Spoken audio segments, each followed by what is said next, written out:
सुख चैन में हैं तो या तो माफिया होंगे या डकैत होंगे या चोर होंगे या बजरी के धंधा करने वाले होंगे या खानों की दलालियां करने वाले होंगे या कलेक्ट्री के या थानों की दलालियां करने वाले होंगे। प्रिय बंधुओं, इस सरकार में हमारी माताएं, बहनों और महिलाओं के साथ में अभी पूर्व में, जैसलमेर में, अलवर में जो कई स्थानों पे आने वाला, क्योंकि चोरों को पकड़ने के लिए, डकैतों को पकड़ने के लिए तो इनके हाथ बांध रखे हैं। वहां से अशोक गहलोत जी ने, गृह मंत्री जी ने इनके हाथों को पीछे चाबी लगा रखी है कि ये जो हमारे जो लूट रहे हैं, देश को लूट रहे हैं, जनता को लूट रहे हैं, इनको अगर आपने छेड़ा भी तो हमसे बुरा नहीं होगा। चलो, उन्होंने खुली छूट दे रखी है इनके लिए कि अगर कोई गांव से बूंदी में 500 रुपया कमाने के लिए टिप्पण बांध करके आए, आज शाम को 5 बजे रोड पे खड़े हो जाना और जिसकी भी मोटरसाइकिल पे टिप्पण बना हो, उस टिप्पण वालों के पैसे जितना भी कमा के ले जाए, उस टिप्पण वालों के पैसे को जेब में रख लेना, कुछ तो आप रखना और कुछ आधे पैसे हमारे लिए देना। अरे मैं कहता हूं, शर्म आना चाहिए। एक हमारा बजरी माफिया जो टोल नाका लगा करके बैठा है, इस बूंदी जिले को लूट रहा है, उसमें इनका भी हिस्सा है या तो प्रशासन का भी हिस्सा है। सरेआम 65 रुपए टन की बजरी का टोल ले सकता है, लेकिन इनकी आंखें मची हुई है, इनकी आंखें बंद है। वो 650 रुपए टन ले रहा है और इनकी आंखों पे पट्टी बांध करके ये खड़े हुए हैं और इनको घर बैठे पहुंचा देता है। प्रिय बंधुओं, हमारे भाई साहब ने बताया था अभी टोल पे मर्डर हो गया। मर्डर होने के बाद में पुलिस प्रशासन उस टोल नाके वाले के साथ रहती है, उस टोल नाके वाला का सहयोग करती है। मैं कहता हूं, अगर मैं घर में 2 ट्रॉली बजरी लेके आऊं, उसके ऊपर लट बरसाते हैं टोल नाके वाले, उसके सहायता और सहयोग करते हैं हमारे पुलिस के प्रशासन। अरे, भारतीय जनता पार्टी के लोगों ने एक वो हरि सिंह का मर्डर हुआ था, न्याय मांगा था। न्याय मांगने के साथ में यहाँ के विराजे हुए एसपी साहब ने और एडिशनल कलेक्टर साहब ने, दोनों ने मिलकर के शर्त की थी, शर्त मानी, कुछ भी नहीं हुआ। लेकिन यहाँ के एक मंत्री के कहने के ऊपर हमारे 12 लोगों के ऊपर जबरन केस लाद दिया। इससे अन्याय क्या होगा? लेकिन इस मंच से कह रहा हूं, अगर उन कार्यकर्ताओं के साथ एक भी क्षण अगर किसी प्रशासनिक और पुलिस वालों ने कुछ भी किया तो इस बूंदी की जनता, भारतीय जनता पार्टी इस बूंदी के पुलिस प्रशासन को हिला देगी और पूरा का पूरा संघर्ष करेगी। पूरी भारतीय जनता पार्टी उन्हीं के साथ है। प्रिय बंधुओं, इन्होंने तो आतंक मचा रखा है। अरे, मैं तो इन वर्दी वालों से कह रहा हूं, आपने पुरस्कार लेना चाहिए। जो नैनवा में महिला के पैर काट करके कड़े ले गए, 6 महीने हो गए, अब तक अरेस्ट नहीं हुए, अब तक पकड़ लेना चाहिए था, जेल में भेज देना चाहिए था। लेकिन उनसे तो आपकी मंथली आती है, कलेक्टर साहब मिले हुए हैं, पुलिस वाले मिले हुए हैं। हम कहते हैं, अगर बूंदी को आज न्याय नहीं मिला, हम कलेक्टर साहब को चेतावनी देते हैं, इसी जनता के साथ में अभी कलेक्ट्री में घुसेंगे, ईंट से ईंट बजा देंगे, प्रशासन को हिला देंगे, न्याय मांग के रहेंगे। इसी वाणी के साथ में मेरी वाणी को विराम देता हूँ। जय हिंद, जय भारत। छोटी घोषणाएं करने में बहुत भूमिका निभा रही है। ऐसी सरकार को लेकर किस तरह से जनता ने आज यहाँ पर आक्रोश पैदा किया है, इस निमित्त हम सब यहाँ पधारे हैं। मेरे भाइयों, आने वाले 6 महीने के लिए ये सरकार कितनी ही वाई लूटे, लेकिन हम सबको मालूम है ये वही सरकार है जो निश्चित तौर पर, जहाँ पर हमारी संस्कृति में भगवान को महत्व दिया जाता है, साधु संतों को महत्व दिया जाता है, इस राजस्थान की धरती पर किस तरह से भरतपुर की धरती पर कई महीनों से हमारे संत अनशन कर रहे थे और 2 दर्जन से ज्यादा संतों ने आत्मदाह किया है, आत्महत्याएं करी है। उससे मैं कहूंगी कि ये सरकार उन संतों की जो हत्याएं हुई हैं उसके पाप की भागी बनेगी। इसे भगवान भी माफ नहीं कर सकता। मेरे भाइयों, ये किसी की सगी नहीं है। हमने देखा है हरि सिंह की सभी चर्चाएं कर रहे थे, किस तरह से उसे पीट पीट कर मार दिया गया और उस इतने बड़े ठेकेदार को बचाने के लिए सत्ता ही क्या, पूरा प्रशासन भी लग गया। मेरे भाइयों, किस तरह से सत्ता में और प्रशासन में आप लोगों ने देखा है एक खाई बनी हुई है, लाल फीताशाही किस तरह से जनता के साथ अपराध कर रही है। ये वही राजस्थान की धरती है, ये वही बूंदी की हमारी धरती है जहां हमारी बहन सोती हुई की कड़ियां काट कर उसके पैरों को काट कर ले गए और आज तक उसको न्याय नहीं मिला। ये वही धरती है जिसके एक एक गली गली ढाणी ढाणी में कस्बों में लगातार चोरियां हो रही है। जिंदगी भर बंधु पैसा कमाता है, मजदूरी करता है और अपनी पत्नी को गहने बना कर देता है। 40-40, 50-50 तोला उसका सोना गायब हो जाए और ये मात्र चोरों को पकड़ के लिए आए और एक भी बरामदगी न करे।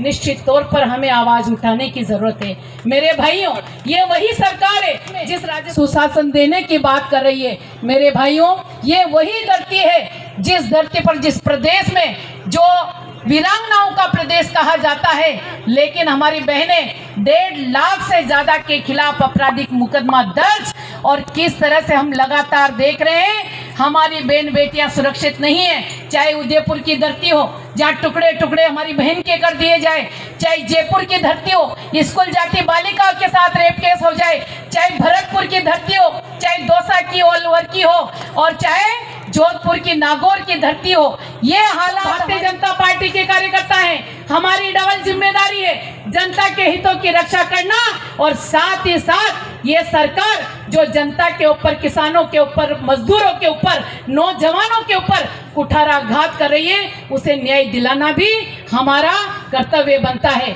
मेरे भाइयों की जरूरत है कि आप किस ओर जा रहे हो। ये हालात हो जाए कि आपके विधायक आपको घेर रहे हैं, आपके विधायक बोल रहे हैं कि शिक्षा मंत्री लगातार मास्टरों से पैसे मांग रहे तबादलों के बदले। निश्चित तौर पर यह सरकार हाशिए की ओर जा रही है। मेरे भाइयों, लगातार कैंप लग रहे हैं, बूंदी की धरती हो, नगर पालिकाएं हो, हमारा ग्रामीण इलाका हो, हमें जनता को न्याय दिलाना है तो आपको कैंपों में जाना पड़ेगा और वहां जाकर अधिकारियों को खड़ा करना पड़ेगा और उनसे पूछना पड़ेगा कि किस रजिस्ट्रेशन की बात करते हो। हमें डायरेक्ट बेनिफिट मिल रहा है किसानों को, आपके पास सारी लिस्टें हैं, उज्ज्वला योजना के कनेक्शन दिए हैं, पूरी लिस्टें लीजिए डीएसओ से, आपके पास बीपीएल की लिस्ट है। फिर किस तरह से जनता को इस भरी गर्मी में आप यहाँ पर, चाहे खुले में हो, पीने के पानी की व्यवस्था नहीं, इस तरह से जनता को परेशान करने का काम कर रहे हैं। मेरे भाइयों, निवेदन करना चाहती हूँ, आ जाता है बार बार परेशान करने के लिए और बूंदी वाले इनके भेरू जी को ठीक ढंग से उतारते हैं। आप जोर जोर से नारे लगा, इसलिए एक बार जोरदार लगाओ, बोलो जय श्री राम, जय जय श्री राम। इतनी जोर से लगाओ, प्रशासन वालों को समझाओ। 6 महीने हमारे बीच में मुख्य वक्ता के नाते जिनका मार्गदर्शन हमको मिलेगा, राजस्थान की राजनीति की एक पहचान, भारतीय जनता पार्टी को अपने परिश्रम की बूंदों से सींचने वाले वर्तमान में राज्यसभा सांसद आदरणीय घनश्याम जी तिवारी साहब, हमारे इस जिले के पार्टी के जिला अध्यक्ष शीतरमल जी, जिले के प्रभारी आदरणीय आनंद जी, प्रताप पृथ्वीराज चौहान महाराजा सूरजमल की धरती माना जाता है।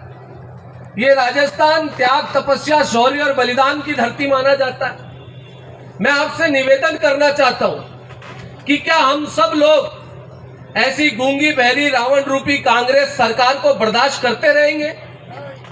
क्या राजस्थान इस मीराबाई, पन्नादाई और पद्मावती का वो राजस्थान जिसने अपने त्याग, बलिदान और शौर्य के कारण दुनिया के नक्शे में अपनी पहचान बनाई, आज इस राजस्थान की यह बूंदी है जिस नेनुआ में हमारी मातृशक्ति के कड़े काटने के लिए उसके टुकड़े कर दिए गए और ये राजस्थान की गूंगी बहरी सरकार में कान में जूं तक नहीं रहेंगी।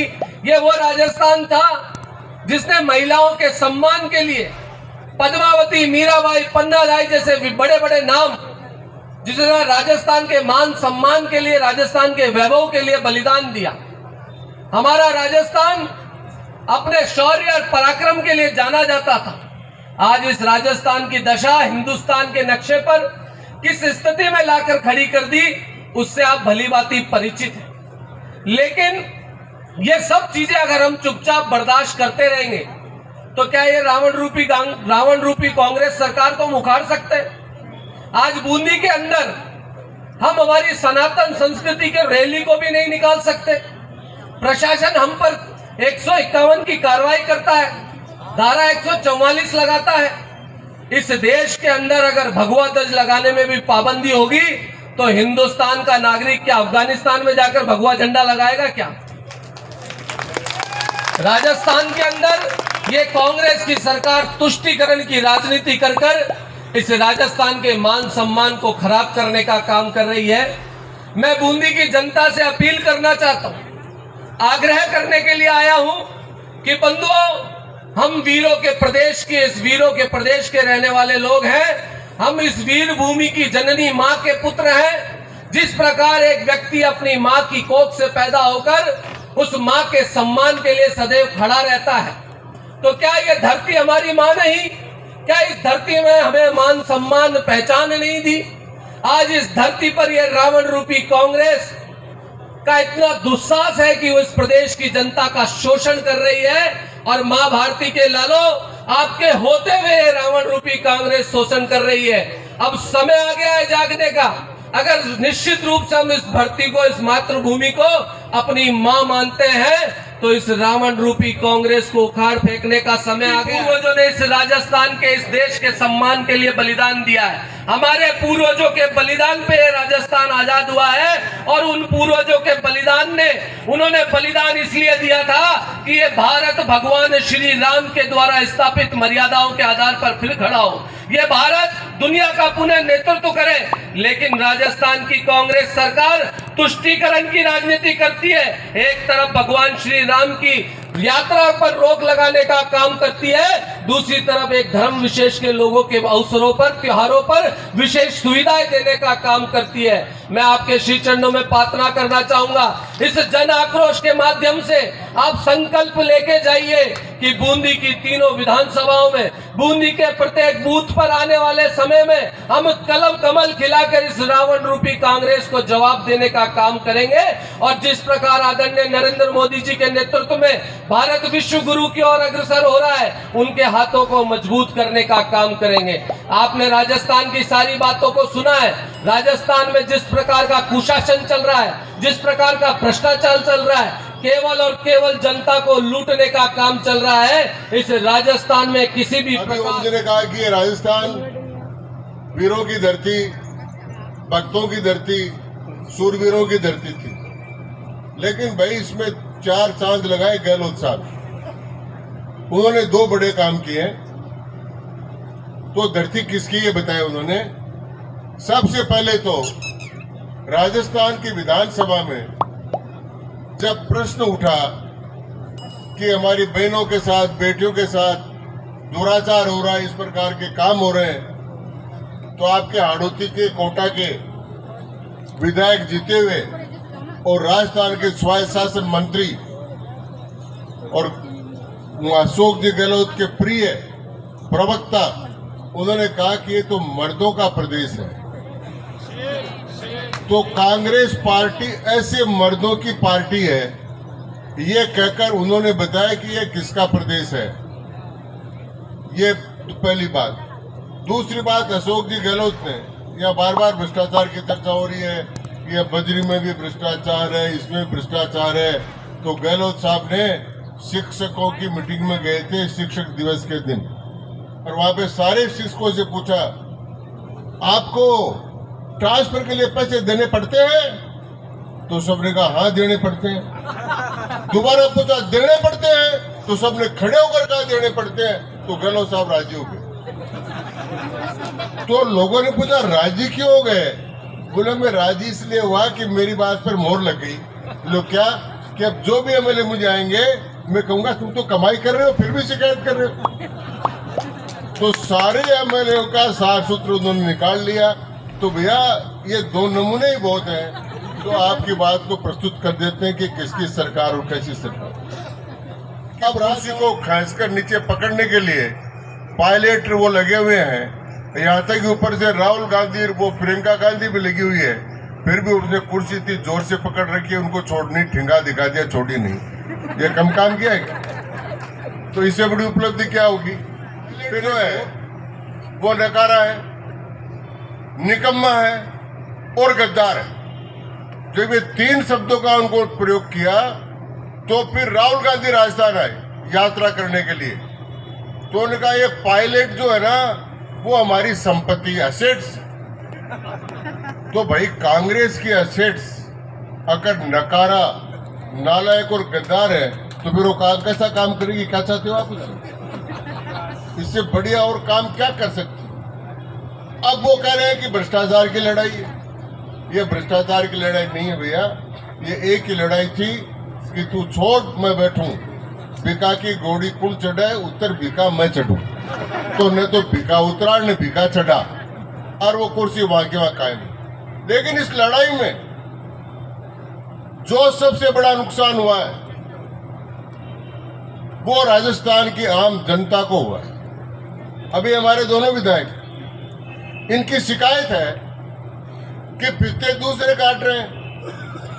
तो उन्होंने एक नई पोस्ट क्रिएट कर दी राजस्थान में, हारा हुआ विधायक। मैंने तो 50 वर्ष में नहीं सुना, मैं भी एससी से हूं, पर मैंने नहीं सुना कि ये कौन सी नई पोस्ट है। वो गहलोत साहब ने क्रिएट कर दी। फिर उन्होंने साथ साथ ये भी क्रिएट कर दिया कि जितने एमएलए हैं और जितने हारे हुए प्रतिनिधि हैं वो एक एक लिस्ट देंगे कि मेरे यहाँ डीएसपी कौन लगेगा, मेरे यहाँ एसडीएम कौन लगेगा, मेरे यहाँ पटवारी कौन लगेगा, मेरे यहाँ गिरदावर कौन लगेगा, मेरे यहाँ कौन कौन क्या क्या लगेंगे। वो लिस्ट दे दी, वो लिस्ट दे दी और गहलोत साहब ने उस लिस्ट के हिसाब से काम कर दिया और उनको लगा दिया। अब वो जब लग गए तो एमएलए बोले बोलो भैया हम आपको लेकर आए हैं। हाँ, तो बोले कुछ लेंगे और कुछ देंगे। तो हमने आपको दे दिया कि आपको यहाँ बढ़ा दिया, अब हमारे लेने का टाइम आ गया। तो सारे के सारे एमएलए और हारे हुए प्रतिनिधि जो कांग्रेस के हैं उन सब ने लूट का बाजार चालू कर दिया और सारे अफसर उनके एजेंट बन गए और राजस्थान के प्रशासन को समाप्त कर कर लूट का प्रशासन कायम कर दिया। ये रिकॉर्ड बना दिया उन्होंने कर। भारत के इतिहास में इतना बड़ा रिकॉर्ड किसी ने नहीं बनाया होगा। मैं कह रहा हूं उनको पद्मश्री देते समय भूल गए माननीय मोदी जी कि अगर लूट की पद्मश्री देनी थी तो अशोक गहलोत साहब को देनी थी कि आपने कैसा बढ़िया संस्थागत ढांचा किया। बूढ़ी दादी बहुत ज्यादा बीमार होती थी, 90-95 साल की, और जाने के लिए तैयार हो जाती थी और खाट पर रहती थी और दुख पाती थी, जा नहीं पाती थी। तो घर के आसपास के लोग समझते थे कि यार दादी का प्राण प्रेम से निकल जाए, तो अपन सब इकट्ठे हो जाते थे। इकट्ठे होकर कहते थे दादी मैं तुमको 1 साल की ग्यारस दे रही हूँ, दूसरी आती दादी मैं आपको 50 बोरी दे रही हूँ, तीसरा आता दादी मैं तुम्हारे लिए ये करूंगा, चौथा आता दादी मैं यहाँ पर ये करूंगा। 4-5 बार बोलते और दादी का प्राण निकल जाता। अब कांग्रेस की सरकार भी आईसीयू में है और उसके प्राण नहीं निकल रहे दादी के। तो गहलोत साहब कह रहे मैं तुमको 500 रुपए का सिलेंडर दे रहा हूँ, मैं तुमको 500 रुपए का ये दे रहा हूँ, मैं तुमको ये दे रहा हूँ। अरे भाई वो कह रहे कि मेरे पीछे पड़े हुए हैं, कैसे जल्दी प्राण निकले, तो देना है तो दे दो। अब देना है तो दे दो, पर लोगों को मिल नहीं रहा। तो मेरे पास आए कई लोग, बोले साहब इतनी घोषणा कर दी थी कि हम जो है कर्ज माफ कर देंगे, बेरोजगारों को दे देंगे। उनका क्या कैसे कर्ज माफ कर दोगे? बोले 1 2 3 4 5 6 7 8 9 10 कर्जा माफ। तो उनका राहुल गांधी ने 10 तक की गिनती की थी, मुझको 10 के आगे उसको आती नहीं थी, तो उसे 10 तक कर दी। तो 10 की गिनती करने के बाद अब कहते हो कर्ज माफ नहीं हुआ, तो नहीं हुआ। अब बेरोजगार कहते हमको बेरोजगार भत्ता नहीं मिला, नहीं मिला, तो चीज नहीं मिली, तो फिर घोषणाएं कर रहे हैं। तो मुझे बोली ये क्या है? तो मैंने उनको उदाहरण देकर समझाया कि एक ब्राह्मण था, नहीं दिया, इनके जितने भी वादे थे संपूर्ण कर्ज माफी का वादा था वो 1 रुपया भी माफ नहीं हुआ। बेरोजगारी भत्ते का बात थी वो माफ नहीं हुई। इन्होंने कहा था कि हम बिजली महंगी नहीं करेंगे, 8 बार रेट बढ़ा दिए। इन्होंने कहा डीजल पेट्रोल बाकी राज्यों के बराबर करेंगे, उस पर भी कामयाब नहीं हुए। सभी वादे लाभ जनता की तरफ भ्रष्टाचार इतना है कि ये सतूर में नाका लग रहा है। 65 रुपये रोल्टी का रेट है टन का, 650 रुपये ले रहे हैं, सरकार की आहट के नीचे ले रहे हैं। कोटा में सागौद के माननीय विधायक कांग्रेस के भरत सिंह जी, वो खनन मंत्री के खिलाफ लगातार बयान देते रहे, लेकिन किसी ने नहीं सुना, क्योंकि नीचे से ऊपर तक सबको पैसा जा रहा है। आज ये सरकार भ्रष्टाचार में डूबी हुई है। अब ये आखिरी 6 महीने में इनको याद आया कि जनता को कुछ देना है, तो ये कैंप शिविर लगा रहे हैं। क्यों भी लोगों को जलील करा रहे हो? आपके पास क्या नहीं है? आपके पास बीपीएल की सूचना नहीं है, क्या नहीं है? खाली लोगों को बुला के या धूप में खड़ा रख के उनको जलील करके कि हम तुमको सिलेंडर दे रहे हैं या 100 यूनिट बिजली दे रहे हैं। 5 साल तो कुछ दिया नहीं, 4.5 साल तो तुम आपस की लड़ाई में लगे रहे। तो आज जनता सब समझ चुकी है, जनता इनकी बातों में नहीं आ रही। जनता टाइम का इंतजार कर रही, कब इनकी सरकार को फाड़ के फेंकेंगे। इसीलिए इतनी गर्मी के बाद, शादी ब्याह के मौसम के बाद हमने जितनी कुर्सियां लगाई उससे 2 गुना लोग आए, और ये आक्रोश रैली को मैं बिल्कुल सफल मानता हूँ।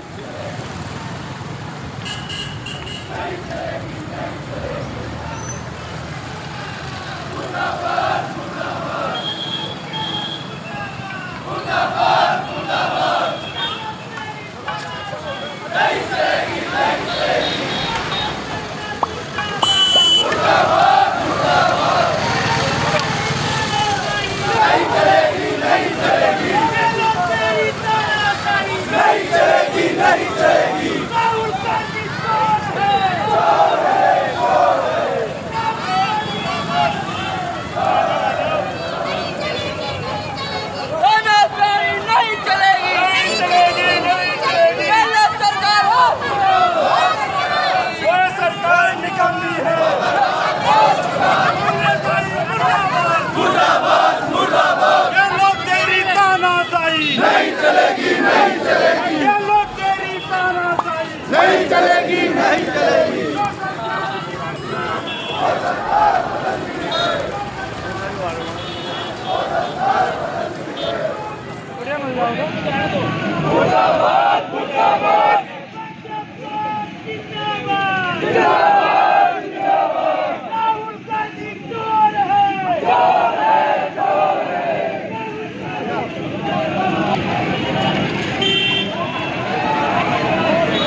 राम मागेच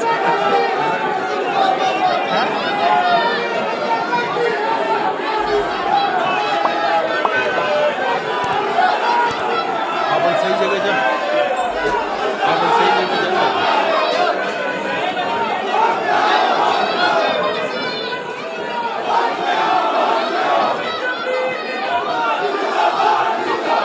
अरे आओ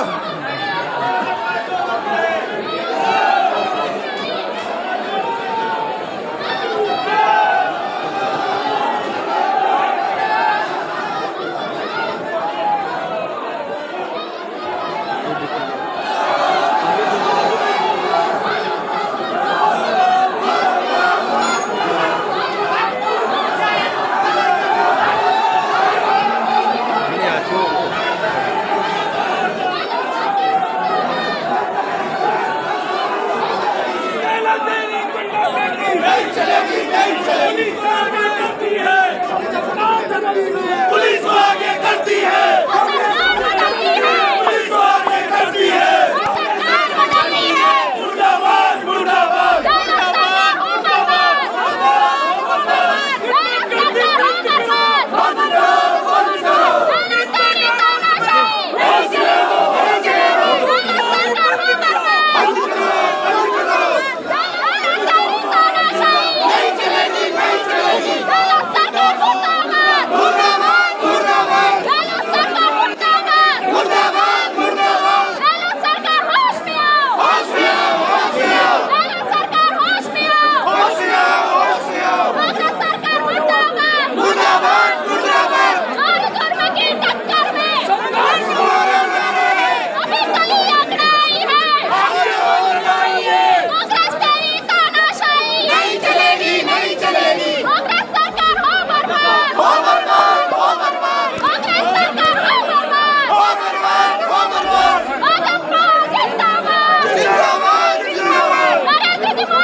बूंदी जिले का जन आक्रोश महाघेराव जो संपूर्ण राजस्थान भर में चल रहा है, उसके अंतर्गत आज बूंदी जिले का था।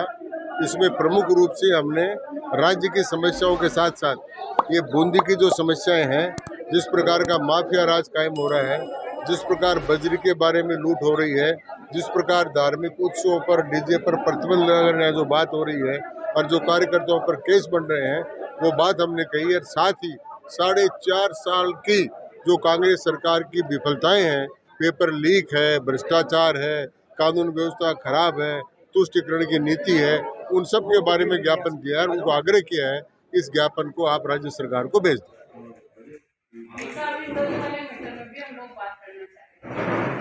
सब कुछ आपस में प्रशासन और जनप्रतिनिधियों के बीच बातचीत हुई और हम लोगों ने भी आपकी बात मानी और आप लोगों ने भी हमारी बात मानी। उसके बाद में मुकदमे दर्ज होना, सारी बात होने के बाद, और इतने नेता ऐसा लग रहा है कि नेताओं का तो नाम एक भी नहीं है और आम कार्यकर्ताओं के नाम है। हमको तो बाद में पता लगा कि कि बड़ा अच्छे वातावरण में आपसे भी बराबर शांतिपूर्ण काम है। सब कुछ सही हो गया था। चेंज किया गया होगी कि मुकदमे भी दर्ज करो और कहीं ना कहीं आपसी सहमति से समझौता भी करो। इसमें दो बातें होती है, जब अगर एक समाज तो के डेड बॉडी लोगों को से लेकर अगर के- प्रशासन सहयोग लेता है और प्रशासन की बात को समाज के प्रतिष्ठित लोग, समाज के लोगों को समझाकर उस विषय को समाप्त करने में प्रशासन का सहयोग करता है, तो ये म्यूचुअल अंडरस्टैंडिंग का विषय होता है कि प्रशासन को समाज के जिम्मेदार लोग तो इसी तरह नई नई अपडेट्स व जानकारी जानने के लिए देखते रहिए हमारे साथ दर्शन न्यूज, जो है आप सबका अपना विश्वास। व चैनल को लाइक, शेयर व सब्सक्राइब करना ना भूलें। आज ये धरना प्रदर्शन कांग्रेस सरकार की जन विरोधी नीतियों के खिलाफ आज भारतीय जनता पार्टी बूंदी जिले द्वारा जन आक्रोश महाघेराव प्रदर्शन का आयोजन था। इस निमित्त आज बूंदी जिले के बूथ स्तर के तक के हजारों कार्यकर्ताओं ने आज इस महाप्रदर्शन में भाग लिया। जैसा कि आपने देखा, इस महाप्रदर्शन में जनता में कांग्रेस सरकार के प्रति आक्रोश है। बूंदी जिले के युवा मोर्चा के कार्यकर्ताओं ने इस महाप्रदर्शन में अपनी भूमिका निभाई। आज यहाँ जिस प्रकार प्रशासन द्वारा हमें रोका गया, हमारी आवाज़ को दबाई गई, निश्चित तौर पर यह कांग्रेस सरकार की एक निंदा है। कांग्रेस सरकार जब जब भी ऐसे माहौल होता है तब पुलिस को आगे करती है। आज एक कपड़े वगैरह फटे क्या? जी, फटे आपके कपड़े वगैरह? यहाँ पर आपने देखा, हम चढ़ रहे थे, हमारे सामने से धक्का मुक्की हो रही थी, उस धक्का मुक्की में चोट वोट भी लगी क्या आपको? जी हल्की फुल्की हाथ में। आपका शुभ नाम? अखिलेश जैन, जिला भाजपा युवा मोर्चा।